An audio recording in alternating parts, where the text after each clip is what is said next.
With you on this beautiful Monday morning. I want to give God thanks first of all for allowing me to wake up this morning to see a new day, which I had never seen before, and thanking God for my health and my strength right now. Thanking God for my financial blessings. Thanking God for traveling grace this morning.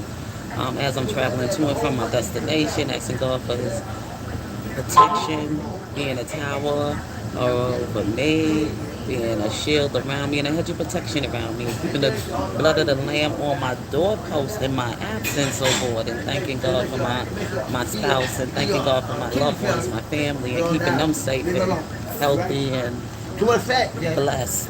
Okay, I got somebody in the store. He's talking and everything, and walking out the door. Okay, take care. Hmm. Yeah, so anyway, y'all, oh boy, I got rid of the headache last night. I went and laid down, of course. I think because I think I have high blood pressure, y'all. You know, I had this headache yesterday, or maybe it was after I ate and everything. It did go away, but still, I gotta go get some blood work done and check on my health and everything. I'm not getting any younger. I'm getting up there in numbers, and I just want to make sure my health is right. Um, it's important that we stay health conscious and take care of ourselves mentally as well as physically. But I just thank God anyway. He brought me this far and hasn't forsaken me, and I'm just grateful. Also, what I wanted to share with you this morning is that yes, I have been. Last night I was going over some old videos, and not too old, like maybe a couple of weeks, a week or so, of videos that Lottery Frap and Laughs has done, which is the old lady that I watch. Not, I wouldn't even call her old. The young lady that I watch.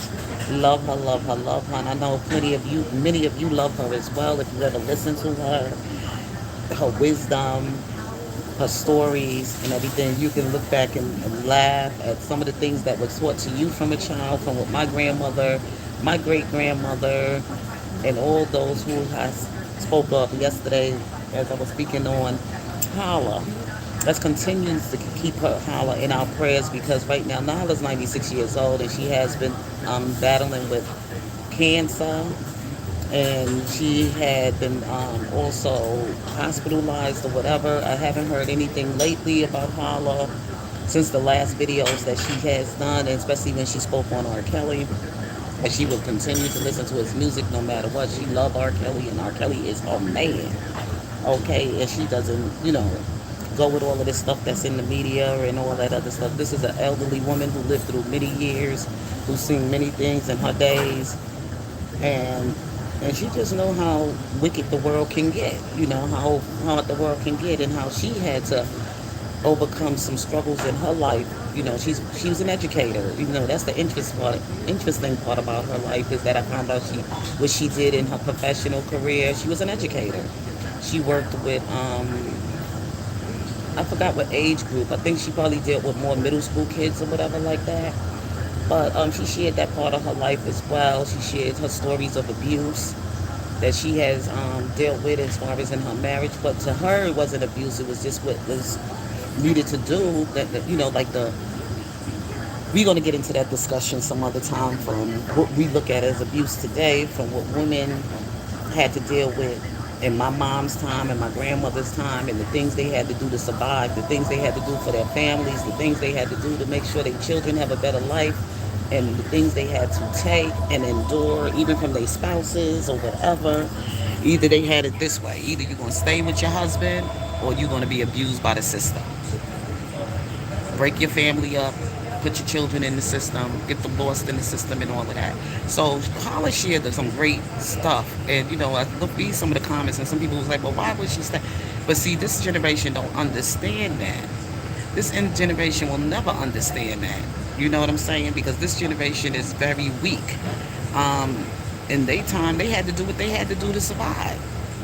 No man could come in Holla's house and tell, no, I mean, I'm sorry, no woman could come to Holla and tell Holla, your husband was doing this and that to me, and you know what Holla would tell him? Well, that's his business. Oh boy, when you look back at those videos and you hear the story, the way she said it, like, what you want me to do about it? You know what I'm saying? And then she talked about how she loves her husband, she loved her husband. And what she had to do to hold down her family, to hold down her family and to keep her happiness and to keep her peace. And she made it through. So if you ever go, I might try to look for her video and may share it, when she shared that part of her story about her abuse. But like today, they just doing this stuff now like a habit. It's not even a habit now. They just running out here false accusing a spouse or a boyfriend or whoever just because they don't want to, just because they today don't want to work through things. They don't want to give it to God. They don't want to pray about it. And that's another thing about how many of us really do know how to pray. What is prayer? Like people be saying, "Oh, I pray for you." Okay, I'm coming through. Look, y'all, let me pick up with this with y'all in the evening, and I will continue this discussion so we could talk about these things throughout history about women and domestic violence and abuse. Okay, love you. You all be blessed. Peace.